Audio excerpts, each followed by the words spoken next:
Just do it, bro. That should be the intro. You guys gotta give me the dead air first. No, right. Dead. No. Boom. Let's go. Muerto. Hey, everybody. Welcome to Between the Bellz. This is round 13. See? 3. 13. Ah, dang it. You better not start over, I'm not starting over. Okay, cool. Or I could, but I mean... No, round 3. Yeah, there you go. We should get a ring girl. For this. No, just it's like not gonna be me.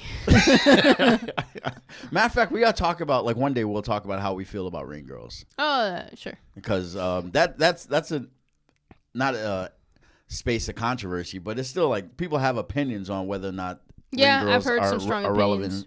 Are relevant or not. And it depends on how she look. Oh, we're gonna have trans fucking. Hey, don't no. I identify as a ring girl. Binary. What's that shit? It's binary. Not. No, I think you could be. The binary. But I don't know much. I don't know. Yeah, the binary. Yeah. See, later we'll talk about it. See how messy that got in like 30 seconds. Yeah, pretty much. We got like decide who we're gonna offend before we offend them, and see if it's worth it. Anyway, welcome to Between the Bellz. My name is Adam Alexander. I got Coach Joe with me. I got Coach Mags with me. We're about to just chop it up. And Between the Bellz, this is the podcast that's in your corner, the podcast that shows you that boxing and life are the same thing. Boxing is a metaphor for life. If you could do it in the ring, you can do it in the streets. If you can do it in the streets, you can do it at home. You can do it at work. You can do it however you need to do to get it done. So we want to welcome Coach Joe back. He wasn't here last week. Welcome back. Thank you. How was the fight? Shout out to Habib Cholet. Yes, sir. He 40-second knockout. 40 seconds. Yeah, it was a knockout. We didn't even get to like take enough pictures or nothing. We're supposed to be streamed. For some reason, we didn't get streamed. The politics of the fight business, but he got the guy out fast. 40 seconds. Describe it. Like what was his attack? We knew the guy was like really like. How do you say that word? Hercules, like a jerkety, like kind of crazy, hectic, fidgety. And so we said we're gonna come out, just touch him. Don't load up on nothing. Just throw some little overhand shots to his arms and shoulders. Hit him right in the arm. Kid couldn't continue from the shot to the arm. Wow, that's something we adapted from Canelo watching him spar. So yeah. So the kid basically couldn't continue. Really? Yeah. Just from a shot to the arm. Yeah. Shot to from the arm. The way that Habib was telling me, because he described, he was kind of giving me the play-by-play earlier.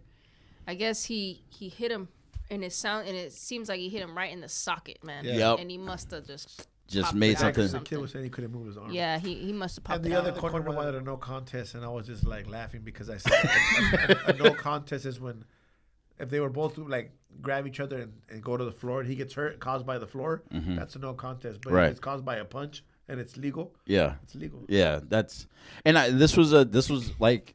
Habib's toughest challenge thus far. No, that's what I heard. I mean, it was a good fight. Oh no! I mean, it was supposed to be his toughest challenge. It was supposed to be his toughest. Yeah.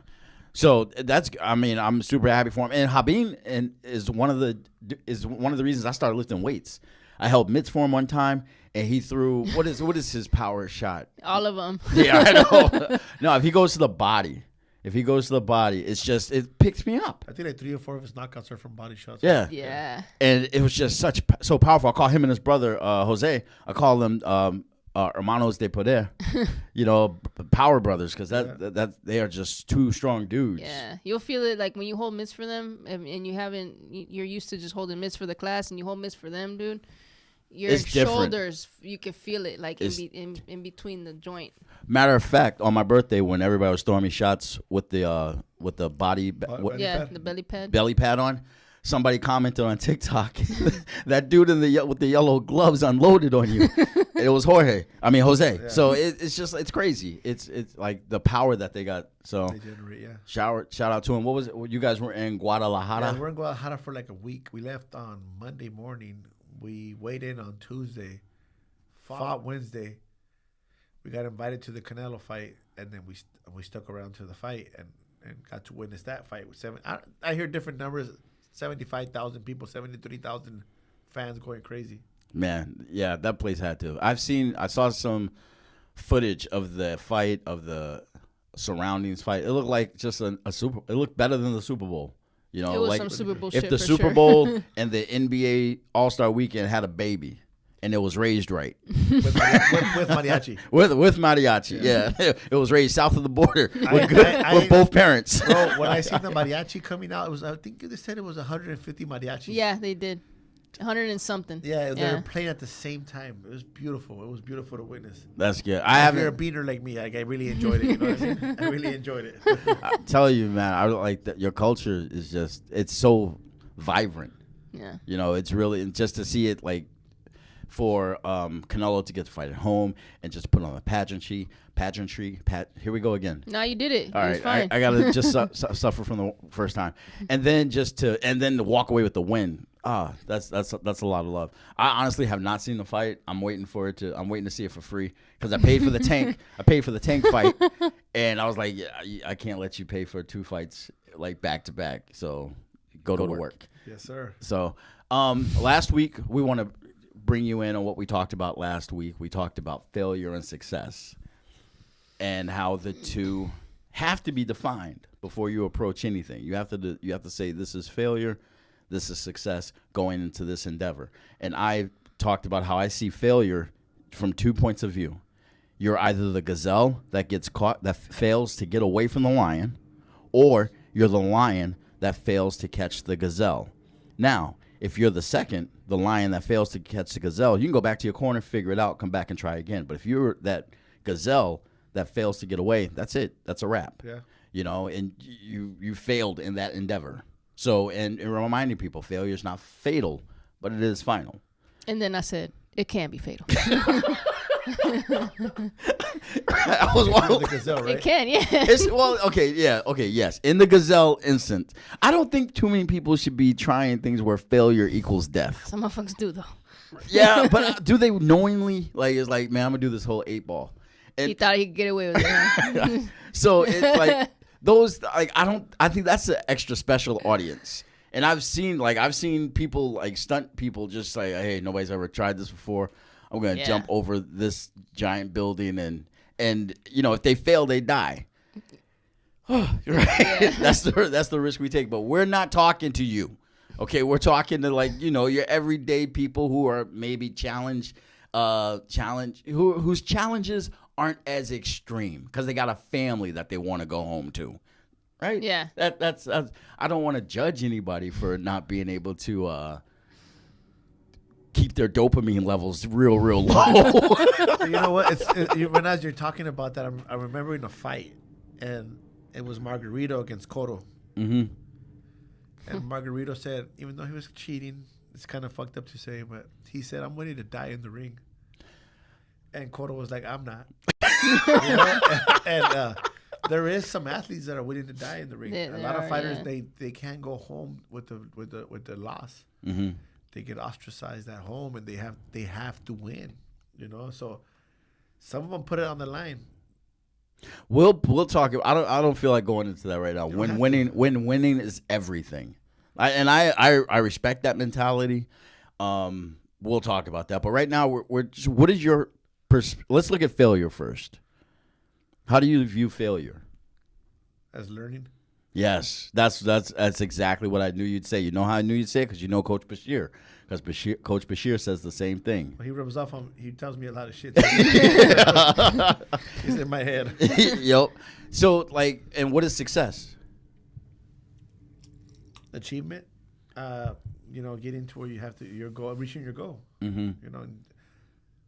I never thought about it. Bashir told me one day, it's not about winning the title; it's about defending it. Sometimes it's not that hard to win it; it's keep defending it, and that could be success for me. Shout out to Marvin Hagler. He said that or what? No, he defended. He has the Marvin Hagler for everything. Because he's awesome. Because he's awesome. He's the only fighter from fucking Massachusetts, dude. Did you guys have the Ward brothers or who was it? Yep, we got. We got Ward. Yep. So we got a lot, but hey, Hagler's my favorite. But no, because he had the most successful title defenses. That's why. No, he's a shit. He was one of the best. Yeah, he has the most successful title defenses. And Maggie, we wanted to go back to what you said about taking compliments, because after you said don't take compliments, you kind of said don't take compliments from nobody. Oh yeah. And I took that to mean I think I explained it to you the next day. Yeah. I took that to mean take it for what it is, you know. But if you can't take it, well, you go ahead and do it. You say it. So I didn't mean like, oh, don't take compliments. It's not like, oh, somebody compliments you on something and you're like, no, I can't accept that. So acknowledge it, you know, acknowledge that they're acknowledging you. Mm-hmm. Okay, yeah, cool, thank you, you know. But I think that some people get too caught up in needing validation, and that's what it comes down to, is validation. The only validation that you really need is the one from yourself, right? So if somebody gives you a compliment, say you don't believe it, you know what I mean? That's on you. If you do believe it, that's also on you. You know what I mean? But some people, they get too caught up in that, and what happens is when that same person either doesn't compliment them or throw shit on them for whatever reason, they take that to heart. Yes. You know what I'm saying? You have definitely don't take compliments from anybody who'll shit on you. You know what I mean? Like, that's, and people, like, I used to do that. Yeah. You know, like, I used to talk to some people who would either just, man, you gotta do better. You know, that was garbage or whatever, or that's the shit. It was one or the other. Yeah. You were just never going to get, you know, for lack of a better word, coached. Yeah. You were never gonna get. But then the funny thing was, is like, after that, you're like, Adam, I saw you spar with Bama. Yeah. You're like, you looked real good, and you gave me some compliments. Yeah. And back in my head, I was like, don't take these compliments. Fake ass compliments.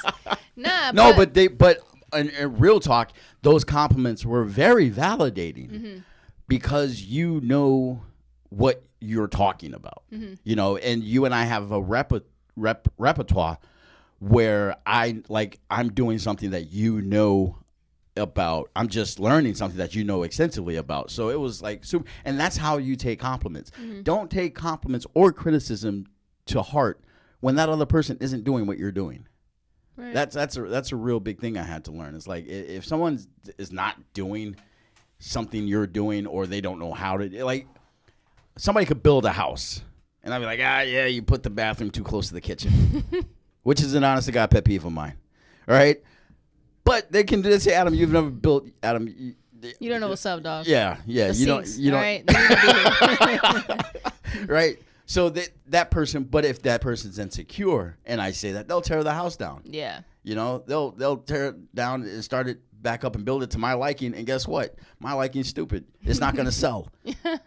So now, this week I wanted to talk about, oh wait, Coach, you said you had a story. Oh, it's about, I wouldn't call it humble, but it was more about, it's okay. So really quick, I was at the fights, right? And, which fights? No, I'm playing. Go ahead.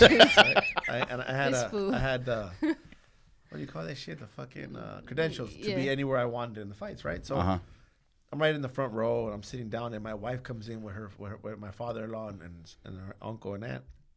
They're sitting somewhere in the middle of the section. So I'm like, man, I watch fights all the time. You know, I'm gonna go sit down with my family. You know, I can watch Canelo, from 10 feet away, 5 feet away. So when I go sit down, this man sitting next to my family, and he's like, I don't know, 65, 70 years old, obviously Mexican man. And he tells me, what do you have the credentials for? And I said, oh, we just fought. He goes, you mean to tell me that you could be anywhere in the stadium and you're here? And I said, yeah. And he said in Spanish, ¿Eres pendejo o qué? Which is, you're a dumbass or what? But he said it in a way where I didn't get mad. It was like Mexican older men are like alpha, so they always tell us what they have to tell us. And I said, no, I just want to sit with my wife and my family. So he said, so you're a mandilon, which basically means she runs the household. You know, she's like in charge of, she wears the pants in the family. Mm-hmm. So I'm like, yeah, I'm that. And I'm pendejo, yeah. Whatever. So I felt like I had to flex a little bit. So he's like, well, first he told me, you can watch Canelo and you're over here. And I said, bro, I see Canelo all the time. So I start flexing. Right. He goes, what do you mean? I see him all the time. I said, we train with him. I watch him spar 2 feet away from us. Fucking sweat falls on us. You know, I see him all the time. You know, I hang out with him. And he's like, so I have to show him my phone and start showing him pictures. And he's like, oh, shit, you do know him. So we, and then as a matter of fact, these seats were in, he gave them to us. And he's like, oh, wow. So at the time, he kind of humbled himself a little bit. He's like, starts telling me about his life. Then he tells me, I've been married 3 times. I said, so who's a pendejo, me or you? So I was just wanted to share that with him. You know what I mean? And like sometimes it's important to do little things that mean something. I think the fact having an interaction like that, a deep interaction with a stranger, it's very touching. Yeah. Like that. That's something that that's almost better than a fight. But the boxing does that in Mexico. It brings people together. Like people were sitting down. Like you saw every walk of life out there. I see people from France, Russia, Italy, anywhere you could think of, they were there. It was cool. They're all mingling. They're all dancing Mexican music. As Maggie was with us when we fought Triple. What was it? He fought Triple G. He fought Triple G. Yeah. He fought Triple G in Vegas. Every damn song was Mexican between rounds. Yeah. And there were some Chaldeans in front of us. There was people from all. They were all dancing Mexican. So that's cool. Mm-hmm. It gives me an honor as being a Hispanic, Mexican fighter, Mexican person, to see everybody bumping our music. That's what the face of boxing does. You know what I'm saying? Like brings people from all over the world together in one place for one night. You know what I mean? That to me, that signifies that's my definition of being the face of boxing, man. He's so important that we've heard from law enforcement over there, because Mexico has its problems, with cartels and shit like that. But they don't talk about it. But they said there was no violence that weekend. Wow. In Guadalajara. That's great. So I mean, and the implication is that he said, "Hey, everybody's off this weekend." Yes, sir. No business. Not him. People love athletes in Mexico. They love boxing. So there was peace in the streets in Guadalajara. That's cool. Now you bring up an interesting topic, Mags, where you say he's the face of boxing. Mm-hmm. Still is. How do you think it would be different with Tank being? I just don't think he's there yet, man. What? Personally, I think, can he get there? Fuck yeah. You know what I mean? Mm-hmm. Pretty much anybody can. You just there are certain characteristics, and I think he does have them. But I think Canelo is just that level, man. That level is challenging to get. It's not impossible. It's challenging to get to, man. Because that's a lot of seats. That's a lot of asses in seats, bro. That's okay. a lot. And you're also selling the sport. You're ambassador of the sport. Yeah. So much. Like, it's a lot. He didn't just fight. He had to coordinate the event. Usually. So he put on the event. He put the event on. Usually fighters have to just worry about fighting and worry about their entrance walking in with their music. Mm-hmm. He had to coordinate everything. Wow. And to answer the question about Tank Davis and is he the face of boxing? Could he be? He probably can be. But he's not even the face of his weight division. That's Devin Haney. That's true. Mm-hmm. Once you're the face of that weight division, he's not an undisputed champion. Mm-hmm. Once you become you become a household name all over the damn world. And Tank is not that far. They did a great job with him, but he's not there yet. Because Mayweather did a real good job at being, and he did it the way nobody else. He's like, I'm going to be the villain. Mm-hmm. He was a villainous face of boxing. He started as a good guy. He was Pretty Boy Floyd. Mm-hmm. He was knocking everybody out. Great fighter. And then he realized that I don't know if it was him or his team with Al Heyman and all that. They realized that he wasn't generating when he had to generate. So they made him Money May. And they put a persona in the image, and it worked perfect. Mm-hmm. He knew how to channel it perfectly. Yeah, that's I mean, and that's what, like, being the face of boxing to me means that somebody's able to sell their own persona as well as the sport. Because you think about Mayweather, you think about like just flashing money, going out and doing this, then getting in the ring, taking care of business. Think about Canelo, very cultured person, Mexican, loves life, gets to the ring. He has a backstory, gets to the ring, takes care of business. Davis doesn't have an outside the ring story yet.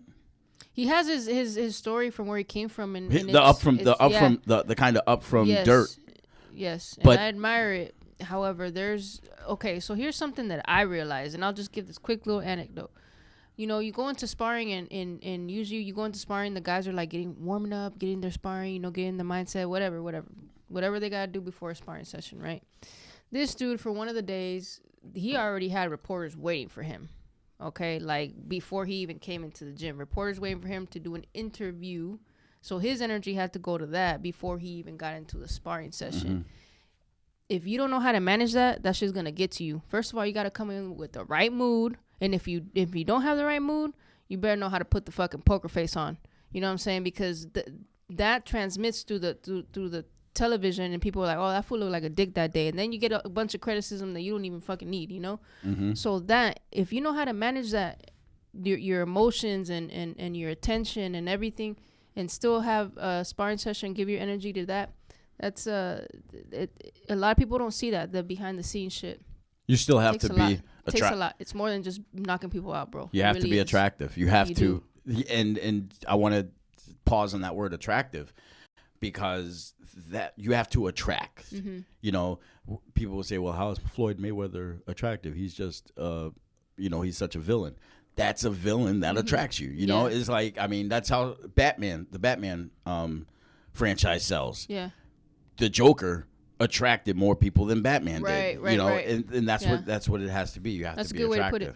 You know, so I'm interested to see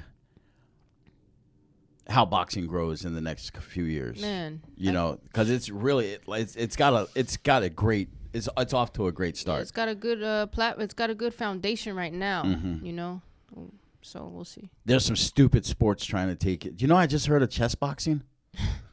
Nah, have you heard about that shit? Have you never heard of chess boxing? I haven't heard about that shit. It's a real thing, and because when I saw it, I was like, okay, this is not real. This is a one-time event, but no, it's chess boxing. So we're gonna play chess. We're gonna start playing chess, and we play for like 3 minutes. I have 3 minutes to get a checkmate. If I don't in 3 minutes, we press pause on the chess game, then we start boxing. What? That's crazy. And then I have 3 minutes, then I get a knockout. But if I don't get a knockout, then we gotta go back to chess. It's chess boxing, and then there's another stupid sport, and slapping people. The power slap. Oh my God! Like I hope it's been canceled. Nah, hell no. Dana White's behind that shit. Oh. Can we talk about that for like half a second? Like, how do you?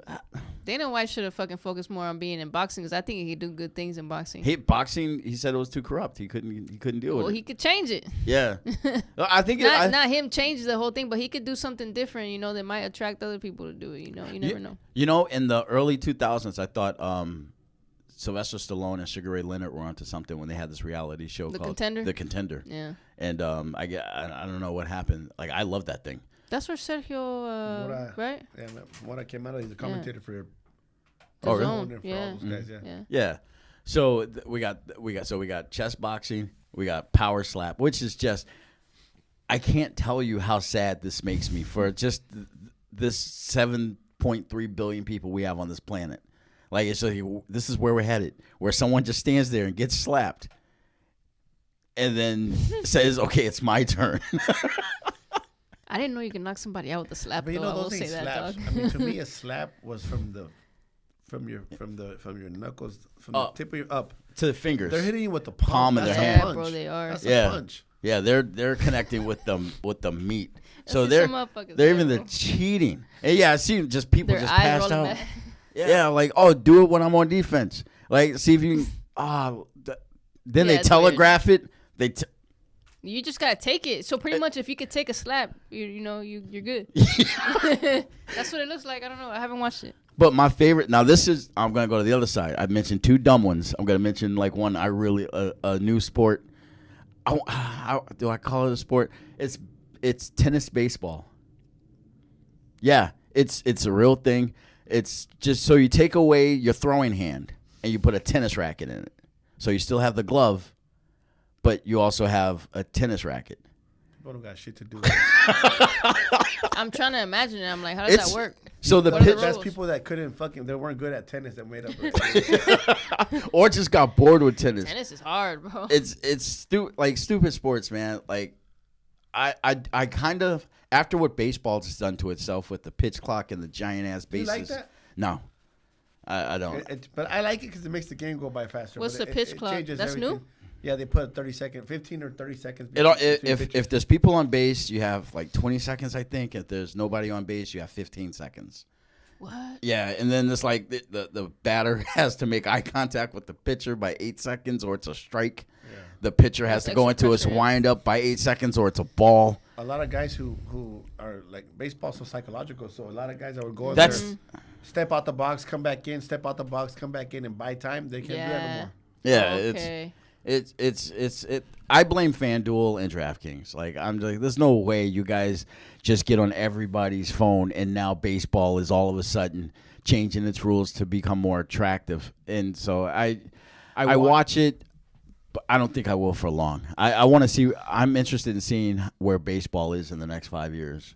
Because that's I think people think that it's not attractive because they don't really know what's going on. It's a very sit behind the fucking batter's box and try and hit that ball, bro. If that shit is going even 60 miles per hour, a lot of people can't fucking hit it. I got a funny story, bro, about baseball. So I thought I could throw. Yeah. You know, I'm one of those. I used to watch Pros versus Joes, right? That shit. Yep. So I'm in Chicago at the Kaminsky, whatever that fucking field was. Kaminsky. White Sox play. Yeah. When was this? Oh, I don't remember. It was 2009. U.S. Cellular. Yeah, whatever, Dick. So they have a fan. It's like they have a thing where you can go up there and throw. And they time your speed. So I'm like, I had my two sons with me. I go, let's be sure. High 90s, bro. High 90s. No, I'm sorry. Low 90s, high 80s. I go up there, bro. Get in my stands. I played Little League, okay, like 7 years, okay. So I know how to throw a ball. That doesn't mean anything. No, I know. I'm saying it's not like I never played baseball. That's what I'm saying. Okay. I knew how to throw the ball. I knew the mechanics of it. I pitched when I was little. Didn't touch a ball since I was 13 years old no more after that, right? So I go up there, wind up. I gun that shit, right? I look at the meter, 61. I'm like, this is bullshit. Shit doesn't work. So I go up there again, and I'm like 62, and I thought that I threw a lot harder, right? Oh, so there's a guy there. When I see him pitch the ball, he threw about, I think it was like 83. It was just like, zoom. I'm like, how the fuck do guys hit 90s? I can hit 80. I was like, wow. 81. I'm swinging out of my shoes. I'm twisted up. I can't hit 60. No, it's That's why I said 60 miles per hour. I can throw 60, so you can't hit my shit. I can't hit your shit, dog. I tried at the batting cages. I was like, because it's like the 40 mile per hour softball. I'm like, I could do that shit all day. I was like, what's 20 miles per hour, bro? Like, I could do it. Hell no. What's 20 more miles? I would, like, if I'm in the gym, that's like going, what's 20 more pounds? Put them on. No. Yeah, that's crazy. All right. That was my mentality. I think that tennis baseball will take over regular baseball. I don't know what the fuck. Like, it just sounds weird. It is weird, but you watch it. I watch it. I'm like, oh man, that looks so much fun. Have you ever seen baseball in Mexico? Yeah. Oh my god, it's fun, bro. That's what I loved about the WSB, or the baseball classic. Yeah. It was something. I can't remember, just because you said that, I can't remember, but it happened before spring, during spring break. And I was like, this is what baseball should be. This exciting, this fun. But it's not. It's not. It's got the Yankees in it. We need to get rid of them. I hate the Yankees so much. This fool, man. I used to love them. I used to love them because of Derek Jeter. Derek Jeter was probably very fun to watch, bro. What? No. I'm one right. of the greatest athletes. And I'm right there with you. Yeah. I'm just saying, as an organization, Derek Jeter and the Pirates, you don't know who the fuck he is. No. Don't hate on my Derek Jeter. Dog. Absolutely not. If he got into the right organization. So now I want to talk about getting back to boxing. The question I wanted to talk about the importance of having the right people in your corner in life, in boxing. Starting boxing, of course. Like, Coach, my question is, have you seen a bad fighter get coached to a win based on who was in his corners? Like, if that person wasn't in his corner, he would have lost that. I think you have a few good anecdotes about that, bro. Like, I'm kind of confused with the question. Have I seen a fighter? Do you have? Yeah, no. There's been a few stories that you've told me where the dude, his own coach, didn't know what to do. Oh yeah, and you stepped in, and then they won. Yeah. Well, I mean, yeah, I've seen it a lot of times where coaches. I know a lot of coaches. I see more coaches destroy fighters than help them. That's life. Mm-hmm. Yeah, that's because a lot of coaches have a mindset of when they fought or somebody they look up to, and they want that fighter to be just like that guy, and they don't have the same attributes as they do. They just can't see the difference. They can't see the difference. They can't. That, and just again, just point out the metaphor of life. That's why a lot of people are suffering. You know, it's like with me personally, I had bad people in my corner who just could. I had one person in my corner, and they would constantly say, "I don't know how to talk to you. I can't tell you anything, and you don't listen."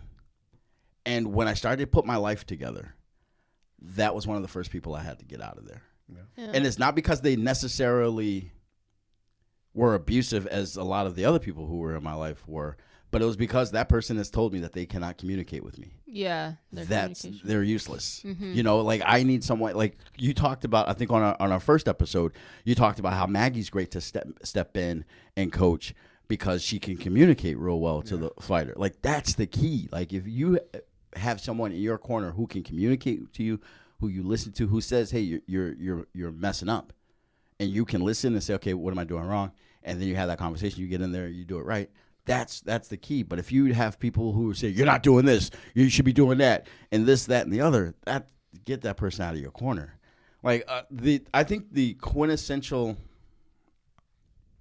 best, the best story about someone good being in your corner is Tyson Customato. Mm-hmm. Like the way like Tyson was completely different with Customato in his corner. Customato was like the Tyson whisperer.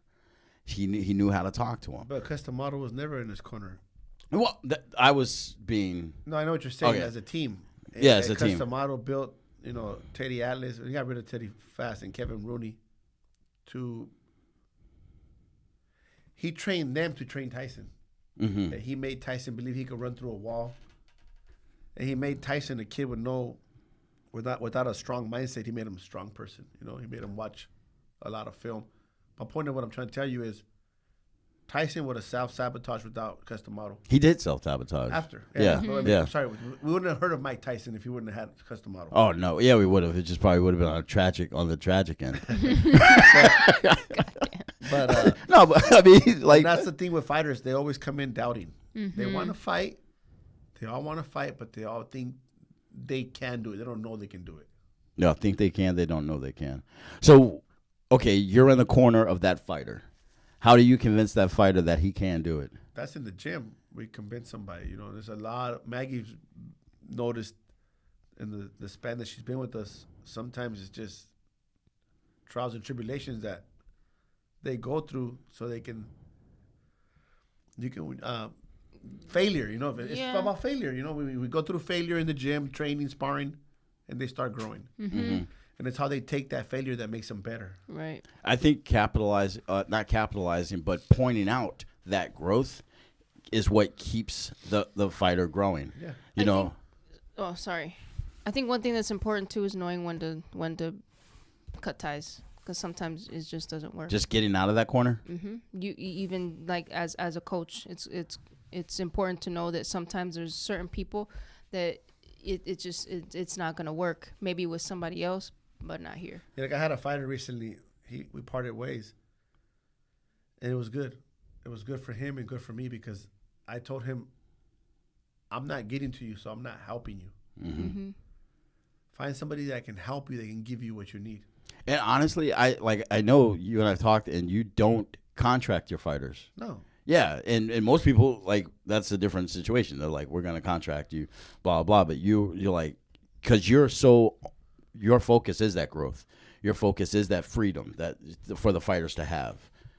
There's a lot of emotion involved, man. You know what I'm saying? And that shit, like, so I kind of, I understand that aspect, the whole contracting. And, like, I know coaches said before, it's like, hey, man, if they want to go, they can go. You know what I mean? That's on them. Now, I want to, like, go back to what you said, which was, like, being able to part ways. A lot of people forcing relationships. Exactly. That's the last thing you want to do. That's keeping some. This is a relationship. Right. No. And yes. So they got to trust me. They got to believe in me. They have to believe in them. We have to be loyal to each other. Mm-hmm. There's a lot that goes into it. And it's like a spouse. Like, they'll come in and, do I look pretty? Do I look pretty? And it's the same shit. Does that look good, coach? Yeah, do I look good, coach? Yeah, it's the same shit. Like, how did I do today, coach? And it's the same fucking thing, It's like, and you got to be honest. You did good. You did bad. It's horrible, And some guys could take that better than others. Some are like, fuck. They think I'm picking on them. That's the one thing about coaching. Like, you start realizing what makes a fighter click. When Coach and I started to bond. We never bonded. Yeah, we did. Yeah, we did. Yeah, we did. Yeah, we did. And he would always yell at the new guys. And I saw myself kind of talking to them. Like, after Coach just berated them. It's just like. They don't really know him yet. Because they don't know him yet. Yeah. But then I stopped. I was like, no. Yeah, You're worse than me now. I seen that. He's worse than me. He's worse than me. I seen it. I seen that shift. Yeah, because I don't. It's like, if you can't handle that, you're not gonna be able to handle getting hit. Me. Yeah. Absolutely. But now I'm just. But going back to the relationship of it, like, people are so. I think one of the reasons we keep people in our corner is to show them that we're good enough to have them in our corner. That's the wrong reason. Mm-hmm. Proving your on that side. If you have to prove your value to somebody, you don't even know your value. Mm-hmm. That's the horrible thing about it. Mm-hmm. It seems counterintuitive, like, because when we do the whole mating dance thing, we're just like, we're showing ourselves. I'm worthy, bitch. Come here. Yeah. Yeah. We're showing ourselves. Yeah. So it's like, we're kind of demonstrating our value in that sense, but don't demonstrate your value to someone who's supposed to be already in your corner. I think some people, if you're really confident and sure of yourself and you find yourself valuable, you don't need to show it to anybody. Exactly. You don't need to. You can see it. You could tell when somebody's sure of themselves, man. They will shine with you, and that's one thing. Coach, like, I watched Coach, his fighters win. Coach shines with them. Mm-hmm. There's never any. Coach, you ever jealous of the light your fighters get for their wins? No. Mm-mm. Why would I? See, happy. Like, that's. You could tell, bro. I'm gonna tell you something too that about me as a coach. When the guys win, we win a lot, but when we win, you hardly see me in the pictures in the ring. It's the few times that they lose that you'll see me in the ring after the fight's over. That's when they need me. Yeah. They don't need me when they win. When they win, it's good. We won. We all won as a team. But when they lose, the coach gets pointed fingers too. Wow, that's it. Now, that's the conversation me and Bashir's we've had a lot. Like, when we lose, it's our fault. Really? The fighter could have had a bad day, but it's the coach's fault. When they win, it's the fighter's victory. Now, that's brings up another aspect of who's in your corner. Who's in your corner when you lose? Like, who stays in that corner? Who says? I had a local reporter here in San Diego when Mr. Wyatt passed away a couple of years ago. He was the first one to notice it. I didn't even know I was doing it. Put it this way, I knew when they won. I wanted them to enjoy their victory, but I always told them, don't enjoy your victory. Don't celebrate in the ring. Just win, and we'll celebrate in the locker room. Mm-hmm. Some guys do it, some don't. But when they would lose, I was there. That's when they needed me. That's when they needed me, when we had the failure. Not the, you know what I mean? That's when they needed me. And that's when that is when anybody needs. I think that's when people are in the most need. And that's the when you get the humble the most as a coach. Like, when your fighter gets hurt or stopped or whatever. It's happened. We're not perfect. I had a fighter lose. Maggie was there with us on that one. He said, I think my head hurts. I said, are you sure? He says, yeah, I'm sure. I said, okay. So here I go. Tell the commission. And then we get ambulance out of that fucking casino in Vegas. Go to the hospital. I stay with this guy. We get checked. But I showed him that I was there for him in the loss, Mm-hmm. I could have said, man, I'll see you when you get out of the hospital, bro. Which I did want to tell him. In hindsight, dog. I did want to tell him because I knew he was just being like extra fucking cautious, but he wasn't that hurt that bad. Toss him some ibuprofen. I'll catch you. Man up. I think it was jabs to the face, dog.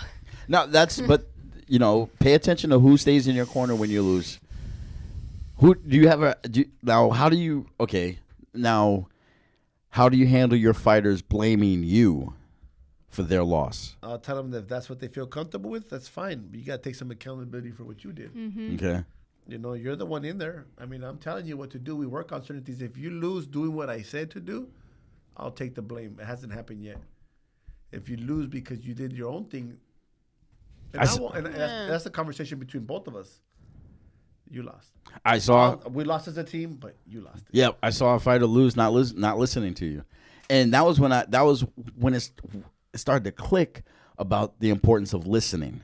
You know, it's like because you don't have anybody to blame if you don't listen. Yeah. If you listen, it's like, yeah, I'm gonna do this. I'm gonna do exactly what he tells me, because one of two things will happen. I'll do what he tells me and I'll win, or I'll do what he tells me and I'll lose. Either way, you kind of win on that. Yeah. Like that I definitely look at life like that. Like when I take advice, and I'm definitely going to say, hey, that was great advice. I won. What else you got? Yeah. Or it's like, hey, let me tell you something. Nope. Last time I took your advice, I ended up crying myself to sleep. That's why it's important to point out, bro, this is all about relationships, and that's any relationship. It goes both ways. If one person is overcompensating for the other, that's just going to fall apart. It's the same thing. It goes both ways, bro. If the coach notices that the fighter's not paying attention or kind of half-assing their fucking training, you know what I'm saying? Like if you notice that your spouse or your significant other at work, like you come home and that person, you know, they could have helped each other out to do you cook, and I clean or whatever. If one person's doing all of the fucking work, what's gonna happen? You get tired of that shit, bro. Like you're like, man, whatever. Why am I even doing anything if you know that person's like not contributing? You know what I'm saying? It's not just contributing; it's appreciating. It's a lot. It's a lot of elements. You know what I mean? It's a lot of elements. So like I said, it's almost like the stars gotta align, bro. Because the reason I wanted to talk about, you know, the importance of who's in your corner is because that's really last week we talked about the negative voices, you know, people who are constantly yelling at themselves from the inside. You know, once you get past that, once I stopped doing that and I started being positive, I kind of had a really good encouraging voice on the inside. I started looking for that on the outside. And that's what I could finally hear people who have been loving me for a good minute now about, you know, what they were saying. And that was the second strongest element in my life, supportive people in my corner, so that when I am in a mood per se and I don't want to keep going, or I want to quit, or I don't want to do my job, that person's voice in my head says, no, you can do it. You know, at minimum, try, you know, just keep going for another hour. Just keep going for another 2 hours. You know, it's like nothing is, I knew you wouldn't do it. Like it's the opposite of that.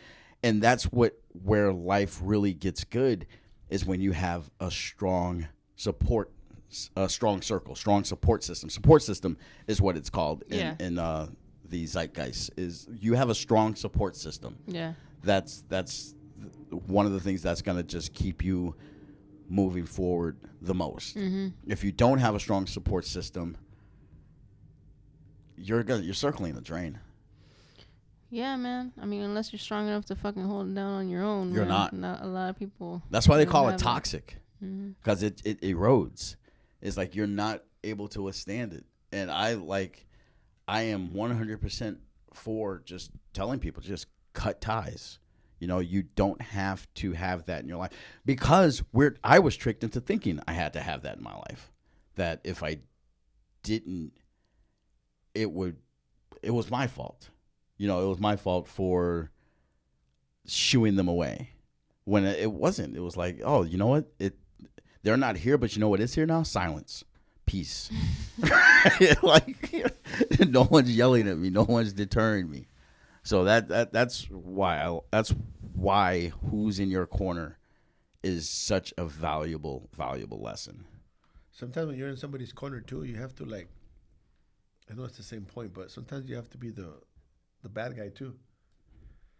How so? I had a fighter one time. He don't like to be yelled at, and I know that. He's told me that 1,000 times. We were fighting for a title, and a small title versus a title, and I saw the fight. He thought he was doing excellent. We were the B side, so that means we're not going to get most of the close rounds, you know. Mm-hmm.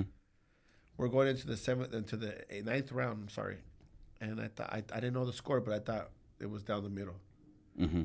And I went off on him in the corner. I said, "Man, the fuck up!" I mean, you know, I just went off on him, like, "Show me you're this and show me you're that." And I see them kind of put his head down.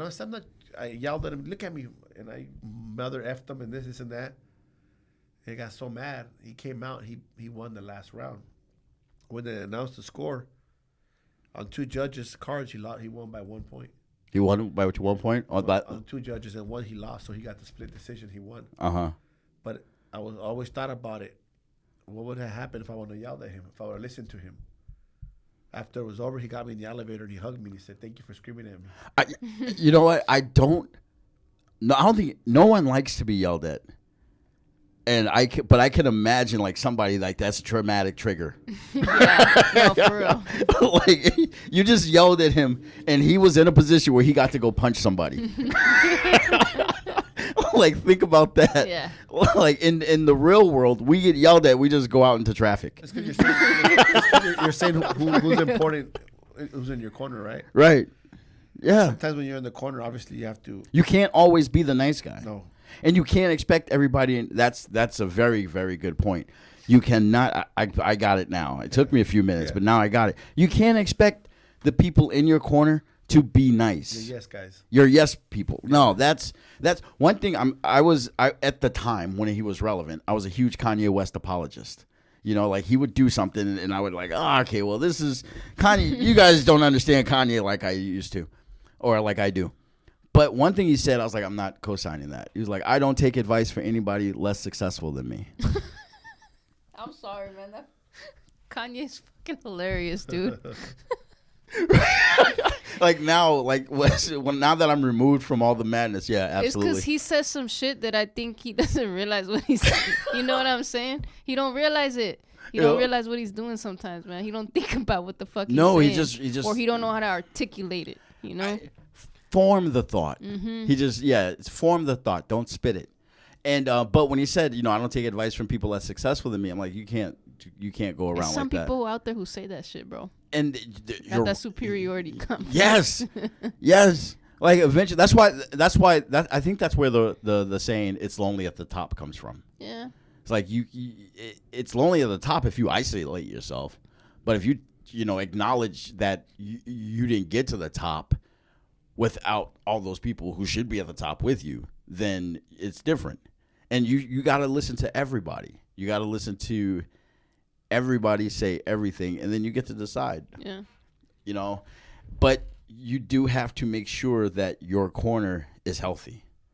You got to make sure that everybody in your corner is taken care of, because it's kind of self-centered, but that's where you're getting. That's the well you're drawing water from.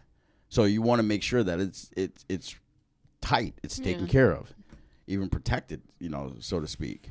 You're talking about corners, like we're just talking about. It's no secret. Like we're talking. I think 2 podcasts back, we talked about Ryan Garcia's corner. Yep. His family, right? His family. And I would just, I realized, being at Canelo's fight this weekend, his corner is the best corner for him.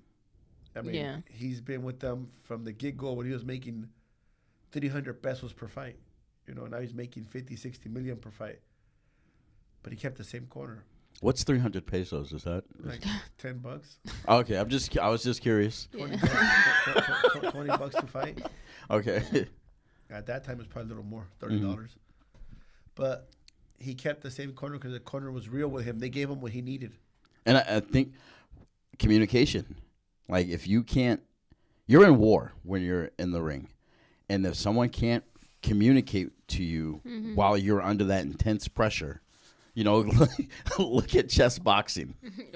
Okay, like it's ridiculous. It's ridiculous. We should on a Saturday just have everybody who knows how to play chess. I won't even make a move. Oh, you have to make a move, huh? Yeah, you have a timer. You'll win in the knockout. Yeah. Just start. I think it's. How fast can you lose a game in chess? You can do. I think 4 moves. So how much time do I have? Can I go around punching at least? No. You have to. They're not combined, so you're not punching a guy trying. But You said we have a time. You have to make 4 moves. Can I have to survive 4 moves? Then we go to the boxing. Right. So I think it's like 3 minutes. So I can play defense on the fucking chessboard. You can, yeah. You I was can. about to say, what if you're thinking about your move? But you can't stall out the clock. You can't stall out the clock. Yeah, what's the clock? Do you know? Yeah, so it's like that. You know, you I always see that movie. Yeah. That's why we're all doing the same movement. We're all doing the same movement, and then you get to the round, and then you get. So I would think that the game starts chess first. Yeah, so I want to survive the chess part. All right, one Saturday, me and you. We'll do chess boxing. Okay, let's do it. Like, I don't know when. Ooh, bare knuckle? No. Then you take time. You glove took up. Away the fun. No, I'm not telling. Have you seen? No. We'll just put some Velcros on real quick. Yeah. It will. You know, you have more than 30 seconds to get ready. Okay. So I don't know when this is gonna happen. Now I'm wishing that I would shut up. But one day we'll play. You do not play chess? I'll learn. No, this is. I just want to survive 4 moves, like you said, just 4 moves. Oh man! All right. Better get in the books. Yeah. We'll Bobby Fischer, where you at? I'm looking for Bobby Fischer. Shit. But still, going back to my point is that you want to be able to communicate to that person under intense pressure. Like who's ever in my corner when I'm chess boxing coach better be able to shout at me chess strategy and boxing strategy. But communicate them both in a way that I know how Adam. Because, Coach, you're very good at communicating with me, and I've noticed this in the last couple of years because I've started focusing on who communicates with me. But you know how to communicate with me. You know, like that's the key thing. Like that's why Canelo's corner is so great. Yeah. They know how to. It's not that he's a listener. A lot of times we get tricked into that thinking, told that we're bad listeners. We don't listen. Like, nah, that's not really. It's like I don't respond well when I'm getting screamed at. I don't respond. No one responds well to negativity all the time. Mm-hmm. But if you have the person who can say, this is going to come off negative, but I know how to say it so that he understands that I just want him to grow, that's what you want in your corner. Mm-hmm. That's exactly what you want in your corner. Yep. True. Oh, man. So I'm definitely going to send you guys some tennis baseball clips. I don't want to see that shit. Don't waste my time. Actually, I'm curious, so I do want to see it. I just want to know what the fuck it looks like because I'm imagining somebody with a tennis racket and a glove. Are they wearing tennis baseball clothing or tennis? No, it's bro kids. You know, like it's bro kids and shorts and Vans. Broke kids. Bro, so as soon as the Hispanics and blacks take over that sport, they're gonna start a new sport. The Dominicans are just waiting for the Dominicans are just waiting for a shot. The Dominicans don't play. We're wrapping this up, but we forgot we do need to talk about like nationality and representation in boxing. Gotcha. We'll try to remember to do that next week. So, folks, I hope that you are able to take what we said and just say, how is my corner? Look at your corner objectively, like really, like would you recommend your corner for somebody else? And if not, then you don't recommend your corner for you. And your corner, it means your loved ones, correct? Right? Yes. People, it could be anybody that you care about. Your support system. But if you have, but also appreciate it. Like you may be like, oh, I can't stand my wife. She's always nagging. Maybe she's not nagging. Maybe she's trying to encourage you. You just don't know how to be encouraged. But if you're gonna be, if they're gonna be looking at their support system, they gotta know their role too. Sometimes that's right. It's like some people want to. They're not gonna be told what to do when they think they're the alphas. Right. Mm-hmm. Sometimes you gotta be I think Dave Chappelle said it the best. You have to play the lion, but you're not the lion. You know what I mean? You have to. I'm sorry. I remember this. I'll say it next time. But he said it. You need to become.